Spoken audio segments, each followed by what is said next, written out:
Sino ba sa kanilang apat ang pinakamalakas na mini driving light?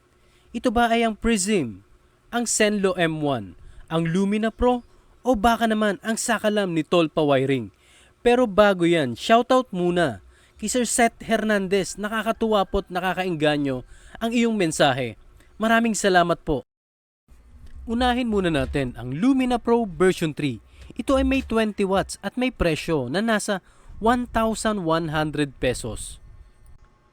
Itinaas ko ng konti yung ating voltahe. Inilagay ko ito sa 17 para makita natin kung may magbabago ba or tataas ba yung wattage ng bawat ilaw. Kaso dito kay Lumina, umaabot lang ito ng 14 watts per bulb. Yan lang po yung kaya niyang abutin na wattage per bulb.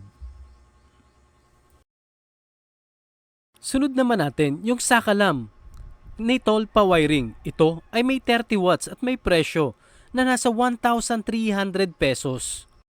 Ito yung sample ng kanyang white light at ito ay mayroong 15 watts. At pagdating naman dito sa kanyang yellow light, ito ay mayroon ding 15 watts. At sa kanya namang mix light, ito ay umaabot na lang ng nasa 14.3 watts. Yan po ay para sa sakalam. Single bulb po ito. Ito naman ang Senlo M1. Ito ay may 30 watts para sa dalawang bulb nito at may presyo na 1,300 pesos. Ito yung sample ng kanyang white light. Ito ay mayroong 15 watts. Pagdating dito sa kanyang yellow light, ito ay mayroon ding 15 watts. 15.4. Yun po yung actual reading dito. At pagdating naman dito sa kanyang mix light, ito ay medyo bumaba na at nasa 14.5 watts. Yan po ay para sa single bulb ng M1. At ang panghuli natin, ang Prism. Ang Prism Glare na merong 35 watts daw. Ito ay may presyo na nasa 1,900 pesos para sa solo unit nito. Ito yung sample ng kanyang white light at ito ay mayroon lang 15 watts. At pagdating dito sa kanyang yellow light, ito ay mayroon lang din 15 watts. 15 watts lang per bulb ang inaabot or ang kinakaya na wattage ng Prism. At pagdating naman niya dito sa kanyang mix or combination light, ito ay mayroon na lang 14.9 watts. Yan po ay para sa single bulb ng Prism Glare. Ito naman ang light output comparison ng Senlo M1 at ng sakalam ni Tolpa Wiring. Parehas itong merong 30 watts. Bali 15 watts ito per bulb. Dahil parehas ng wattage yung dalawang ito, wala tuloy halos makitang pagkakaiba dito sa kanilang ilaw. Ito yung kanilang white light. Senlo yung nasa ibabaw at sakalam naman yung nasa may bandang ilalim. Parehas na parehas yung binubugang ilaw ng dalawang ito. Walang makikitang ni konting pagkakaiba. Kahit pagdating dito sa kanilang yellow light, parehas yung shape at liwanag ng ilaw. Wala ka ring makikitang pagkakaiba. Same na same yung shape or yung output na binubuga ng dalawang ilaw na ito. Tignan nyo itong mix light or yung combination light ng sakalam at ng Senlo. Sakalam yung nasa kanan at Senlo naman yung nasa kaliwa. Parehas na parehas yung size na binubugang ilaw ng dalawang ito. Kahit dun sa intensity ng liwanag, halos parehas na parehas. Malalaman mo lang talaga ang pagkakaiba ng liwanag nila mamaya pagdating doon sa ating lux meter. Dahil kung mata lang talaga ang ating pagbabasihan, ay makikita natin na halos same lang po talaga silang dalawa. Ito naman yung light output comparison ng Senlo M1 at ng Prism Glare. Isang 30 watts at isang 35 watts.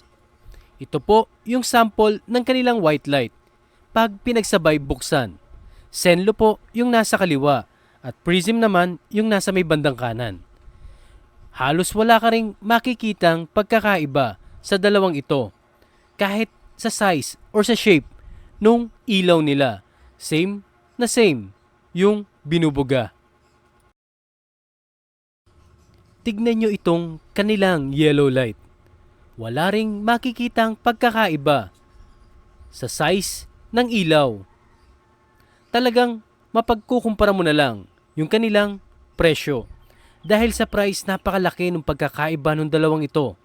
Kahit pagdating doon sa solo unit ng Prism Glare, ito ay umaabot ng 1,900. Samantalang si Zenlo naman ay nasa 1,300 lang. Pero kung parehas lang din naman yung makukuha mong liwanag, sino pa ba ang pipiliin mo? Yung mas mahal o yung mas mura? Wala akong pinopromote na product dito. Pinapakita ko lang ang bawat detalye ng bawat ilaw para mas makapamili kayo ng mas maayos. Ito yung ating huling comparison. Ang comparison ng Lumina Pro B3 at ng Prism Glare. Isang 40 watts at isang 35 watts. Yan po yung nakasaad sa kanilang mga box. Yung pagkakaiba ng ilaw ng Lumina Pro at ng Prism Glare. Lumina yung nasa may bandang kaliwa at Prism Glare naman yung nasa may bandang kanan. Dito makikita nyo na medyo mas malaki yung binubugang ilaw ng Prism compared kay Lumina Pro version 3. Kahit pag-ibahin pa natin ito ng pwesto, medyo mas makikita pa nga, mas mahahalata na mas malaki talaga ang ilaw na binubuga ng Prism compared kay Lumina.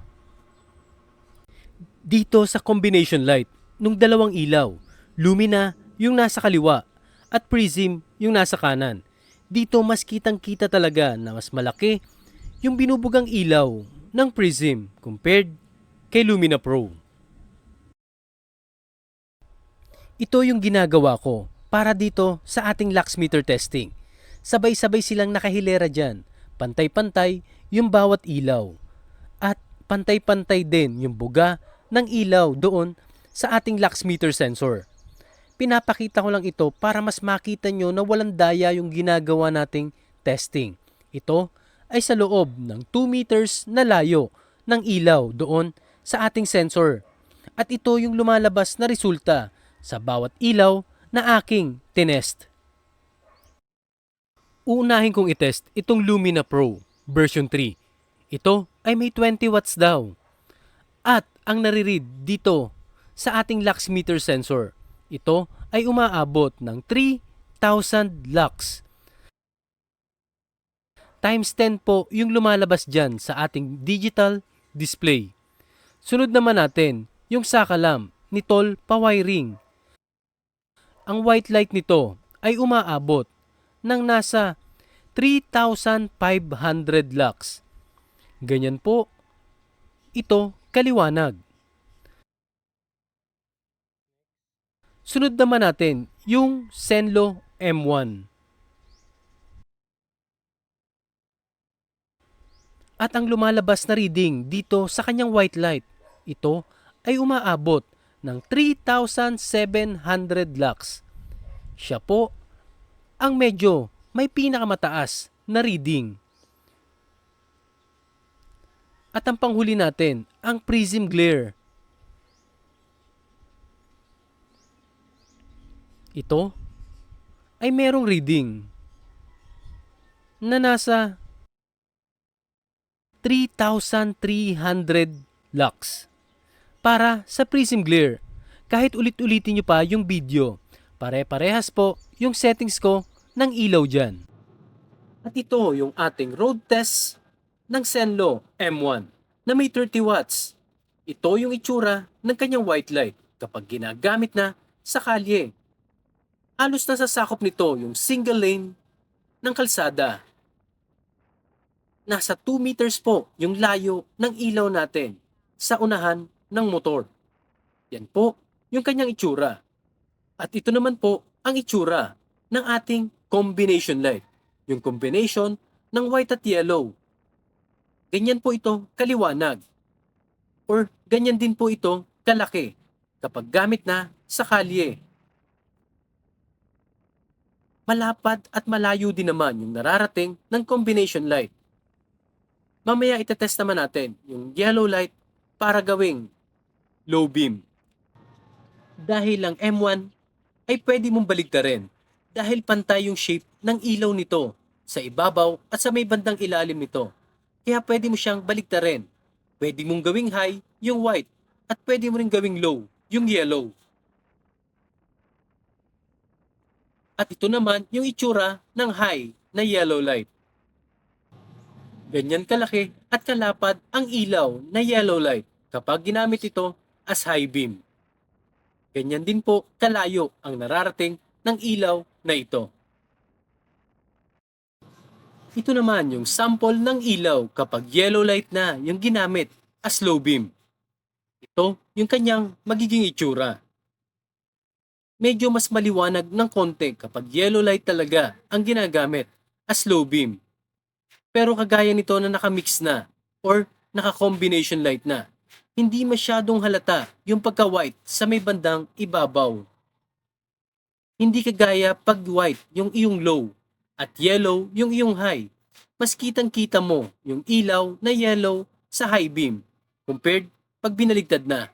Kanya-kanya pa rin kasing personal preference yan kung ano ang gagamitin mong high or low na ilaw. Kung ang gusto mong low is yellow, nasa sayo yan. Or kung gusto mo naman white yung low mo, nasa sayo din yan. Ikaw at ikaw lang ang makakapagsabi kung ano ang ilaw na nababagay sa'yo. Kaya ang kagandahan lang dito kay M1 ay pwede mo siyang baligtarin dahil parehas yung cut-off sa ibabaw at sa ilalim ng ilaw na ito. Kaya nasa sa inyo na yan or kayo na ang bahala mag-decide. Maraming salamat po sa panonood ng aking video.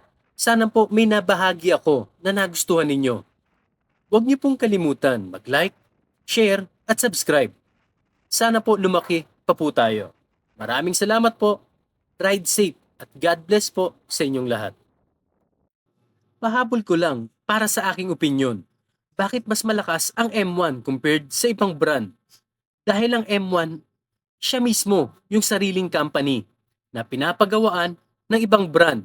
Kaya siguro hindi ito magpapatalo sa mga nire-rebrand niya.